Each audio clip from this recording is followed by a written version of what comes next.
always been traditional. I think in the States they actually release them on Christmas Day. Here on 26th, but I think this is the strongest lineup. Certainly since I've been working in cinema for the last 7 or 8 years, this is by far the strongest lineup coming. Okay. Now here's the controversy. Now I know where I live in Bundoran. I'm from Dublin, so I would always say Stevens's Day. They say Boxing Day. Rory, I feel here it's probably Boxing Day too, is it? I say Stephen's Day. You say Stephen's Day? We'll settle on the 26th. Well, you see, my father's a dub. Yeah, right? okay. So anytime I would say Boxing Day, excuse me, yeah. it's in Stephen's Day. Yep. So, and my dad's from the Rosses, but he was a school teacher in Dublin, and absolutely. So anyway, the 26th will be, and the one I want to talk about first is Saipan. Now, this is the big one, I think. This is really huge. I remember seeing the ad from Wildcard Films. So it's an Irish-made movie as well. And going straight away, I tweeted, "We're getting this." Now, that was more a message for my boss than for anyone else. But it seems that there was no doubt about it. For anybody who does know, and we forget that there were people who weren't around for that, is when Roy Keane had a big bust-up. We were going to the last time, we might qualify for this World Cup, but the last time was 2002. We were very excited about it. Roy Keane was the best player in the Irish team by far. You know, you'd argue with Johnny Giles and Paul McGrath, the best Irish player ever, certainly the most successful Irish player ever. And he was all set. He was the captain, he was the leader, he was the standard bearer. But we kind of knew he didn't get on that well with Mick McCarthy, but we didn't know how bad it was. And there was a big bust up and he was sent home. Or did he quit? That was the big thing. And Rory, we were saying off air, you don't remember something as divisive, really. That wasn't politics. Outside of politics, it was one of the most polarising events, in recent history that I can remember. I remember arguments breaking out over it. Joe Duffy, you couldn't move. It was huge. It was everywhere. It went international. Yep. Because Keane's profile at the time. So it's captain of Manchester United, and look, it actually starts with some of the radio coverage, and you hear Jerry Ryan and Gay Byrne and Joe Duffy and all talking about. But there's a whole point where the New York Times went with that in the cover rather than the war in the Gulf, right? And there was nuclear testing, and they went, this was their headline on the New York Times. It was such a huge news story. So, and I wondered, might it suffer? Because I know it so well. But remembering as well that there are people there. Roy Keane is the funny guy from the Sky ads. That's how they know him. You saw things have moved on much from that. Now, Roy Keane's profile now, he's a pundit. Yeah. As you say, he's the funny guy from the Sky ads. You saw him on the Late Late Toy Show. Yeah. Where he pretended to be tough, but the affection that the crowd had for him. And how kids, 2 11-year-olds look up and go, oh my God, it's Roy Keane. Which, other players from I don't think, Jason McAteer would get that response, for example, who features quite strongly in the family in the movie. So I thought maybe, do I know this story too well? I have to say, 3 or 4 minutes in, I actually said out loud to myself, I love this. Can I also, Rory, I better give a better shout out. This movie is not released for another week. It's not supposed to be unlocked. And I rang up Wildcard and said, I'm going on the show with Rory on Highland Radio. Please, can I see it? And they said, yeah, no problem. Irish movie, Irish radio station. Let's do it. Brilliant. So I love that. And I might be biased anyway. My invite must have gotten lost in the post, but anyway. But I just thought, I said out loud to myself, 4 minutes in, I'm going to love this. And I did. Even though I know Roy Keane's image so well, Éanna Hardwicke is so good as not just Roy Keane, but Keano at the time, because this new funny Keane, that is a relatively modern stuff. And he was clearly always funny in private, but at that time, he was so serious and so under pressure and so angry all the time. That's true. Will it work for, say, an international audience, a UK audience? I mean, yes, they may have vague memories of, the backstory and what actually happened. But as a standalone story itself, will this work? I feel that it's going to do big business in Ireland. We know that. It couldn't not, because we all remember it. But outside of Ireland, I think that's a fair question. I wondered about that, and there's a few bits that you kind of go, oh, that's an explanation, and there's a couple of characters you go, obviously that's for legal challenges. There's someone who's the head of the FAI who wasn't the person who's head of the FAI, and I think sometimes the international people will go, that's just a joke that there was no footballs at the training pitch. Like, they've obviously exaggerated this story, and you're going, no, that's true. That bit's true. But I think they've toned down a few bits, and there's a bit of explanations where you go, I know this, and you go, that bit's not for me. That is for the international audience. Okay. But I think, for example, I thought it was really, really good, Rory. But I think it's a 5-star movie for me at home. I think my generation and Irish people is 5-star, and it'll probably be a very entertaining 3-star comedy for the international audience. Okay. But Steve Coogan is going to will probably help it. Yes. Do a bit of business in. But and bear in mind, I haven't seen this, but from what you were saying, Steve Coogan, it's hard, a little bit hard to get past Partridge because he plays the Mick McCarthy character. Kind of funny. Yeah, slightly bumbling because really it's not so much that Mick did stuff wrong, but he had to stand in front as the manager. He felt he had to defend the shambles that was happening. Yeah. He was clearly disappointed himself that things didn't go well. But yeah, that's a bit true. But I think that's also because I know who Mick McCarthy is so well. Whereas loads of people really, whatever about Roy Keane, they won't know Mick McCarthy's character. So I think they'll find it easier to find it. And of course, Steve Coogan would say himself, he's like Mick McCarthy, he's slightly plastic Paddy. He's very much raised as an Irishman in England. Yeah. You know, he is one of those people. He considers himself, I think his people are from Mayo. Yeah. And you saw his character, the Martin character, on Alan Partridge. He could do a proper Irish accent, you know, and he was in Moon Boy as well. That's right. Yeah.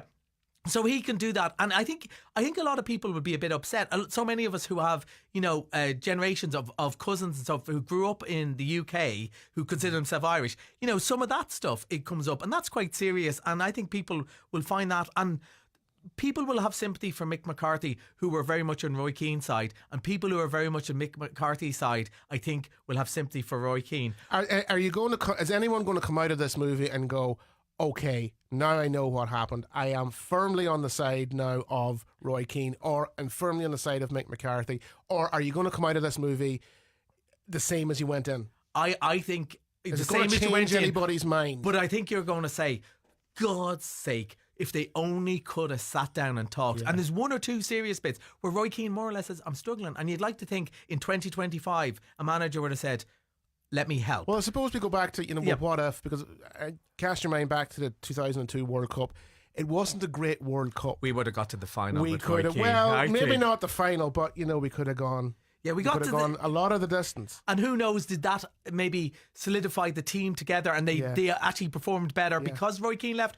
Who knows? But it definitely make you think about what could have been. But I think there is an important, for mostly it's played for laughs, but I think there's a serious bit of going, particularly men and men of that generation going, if only they'd sat down and talked it out, how much of it could have been solved? Because it lets Roy Keane is just a pressure cooker the whole time through, and so many times the steam could have been let off and something could have been done and they could have worked together. But two alpha males going, I'm not backing down, I'm not backing down. And you'd like to think, for all society has changed, men, especially young men now who Roy Keane is their hero, young footballers, they talk about their feelings. I saw Troy Parrott's interview after, and he was able to cry on the TV and say, this is brilliant, and this emotion, I'm thinking of my home. Roy Keane, you know, they wouldn't have done that, and maybe we're better off for it. Maybe. Still, we could have got there. But look at the movie, we wouldn't have the movie. Yeah, so and it's a great movie. Go and see this Christmas. Support, we're always saying shop local, support Irish movies as well. And honest to God, you're going to really enjoy it. Okay, that's Saipan. That is in theatres from next week. Yeah. Okay. We're going to go for a short commercial break. Back with more movies right after this. Don't go anywhere.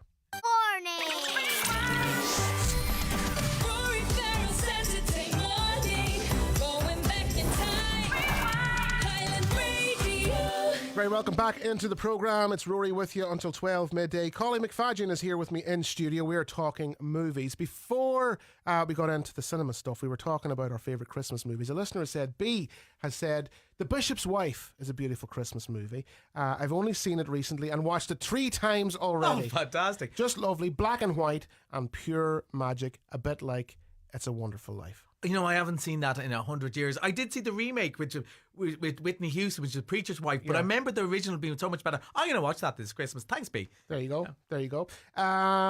Freddie says, will there be a sequel to Saipan? Maybe The Old Defenders or The Defender Strikes Back. Yes. Fair enough. A parrot story. Yeah. Hopefully. Let's hope so. Let's hope. All right, let's move on. Another big release, Hugh Jackman. Song Sung Blue. I think this one's going to be really popular because you know yourself how popular Neil Diamond remains to this day. Yeah. And I think this is a clever idea. We've had a lot of biopics, and biopics can put people off. They go, I'm not that interested in the story. This is the story about a Neil Diamond tribute singer who falls in love with Kate Hudson, and they have a relationship together. So you tick all the boxes. You get a really fun romantic drama from the trailer. It looks really good, really interesting. It's about a guy who's getting older, and he's always wanted to do this. This is his last shot, and people go, no, you can't make a living doing this. And he goes, but I really want to try. And you get all the brilliant Neil Diamond songs. So you get the best of the songs, and you don't have to do the story because not everyone's interested in the story, but it's a romantic story. All the songs. Hugh Jackman, as we know, is cracking. He's a song and dance man. Yeah. Long before he was an action hero, that's true. He's a song and dance man, and he can really do it. Also, you've probably seen some of the viral clips. He's been running around the place singing all the songs, and he's really good at it. And he can do the Neil Diamond voice, He can do which that nasally sort of, that husky, And the thing is, and some of those songs are great. My late mum loved "You Don't Bring Me Flowers" with the Barbra Streisand and all that. Yeah. I have to say now, if I never hear Sweet Caroline again, I'll be fine. But that might be more to do with the English football team. But it's back to football. But there's so many brilliant songs.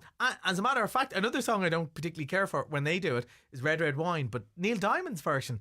And he wrote I'm a Believer as well. He did. He wrote I'm a Believer, yeah. A lot of people don't realise that. Yeah, like there's so many brilliant songs. I think this is going to be a huge festive hit. Romance, great music, really good stars. Probably one for that lull period between Christmas and New Year, thinking, well, what are we going to do? What we spend these vouchers on? Yeah, exactly. Bing, bing. All right, so that is Song Sung Blue. So that hits theatres when? Just before New Year's. Just before New Year. Okay. What else have we got coming up? So one of the other ones I want to mention is The Housemaid. This was a massive book, which I haven't read, but it's one of those. So in the same way I got so excited by Saipan, so many people walked into the cinema and gone, "You're getting The Housemaid, right? You're getting The Housemaid. You're getting The Housemaid."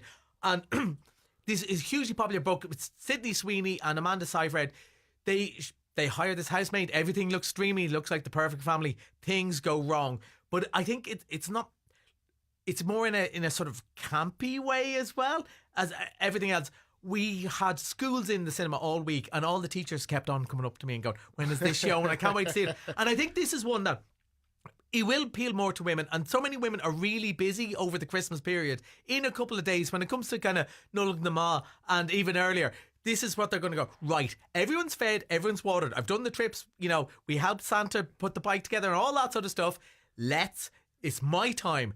You leave me alone. I'm off to see Song Sung Blue or The Housemaid. This is probably the girls together. I think it looks really good. It's made by Paul Feig, who did like Bridesmaids and stuff like that as well. And A Simple Plan. So I think this looks really good. And apparently the book is great. So I think that will be a big Christmas hit. And a quick mention for a silly one that we were talking about all fair as well. Anaconda with Jack Black and Paul Rudd. I think this is the one for the teenagers who just want to go and be silly this Christmas. Yeah.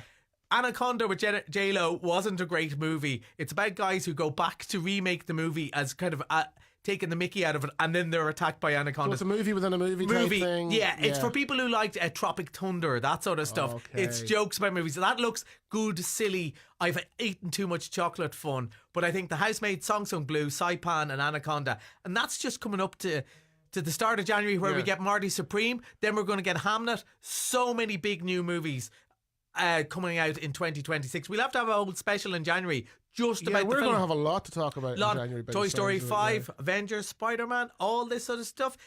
Devil Wears Prada 2 is going to be one of the biggest movies of the year. The Devil Wears Prada 2. I forgot about that. That was a huge hit when it came out. Huge 2006. Hit. Yeah. And the second one's going to be even bigger because it's grown such an audience on streaming and DVD over those years. In the same way Grease, Dirty Dancing were hits, but have stayed big hits. And it always amazes me how many people who are 12 years old love Grease, and how when their parents show it to them and go, "Oh, I forgot about that bit." Yeah, that's right. Will Grease be around for much longer? Yes. It's amazing. It's just bulletproof. Like Mamma Mia, all of these things. And I think some of the movies we talked about today might have the same staying power. Okay, very good. Okay, Collie, thanks so much for coming in to join us as always.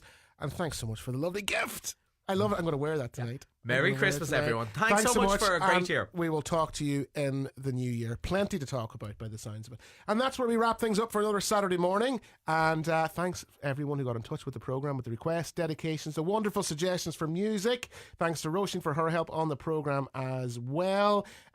Loads of requests here we didn't get to. Just time has got away from us, but we'll leave them for Paul. He's here with the Saturday Shuffle just after the news at 12 midday. He'll get through as many of those as he can, and I'll be back next Saturday morning. We'll do it all over again from 10 a.m. And that's it from me. Have a lovely Christmas. Enjoy yourself. Be safe. Be happy. And we will talk to you next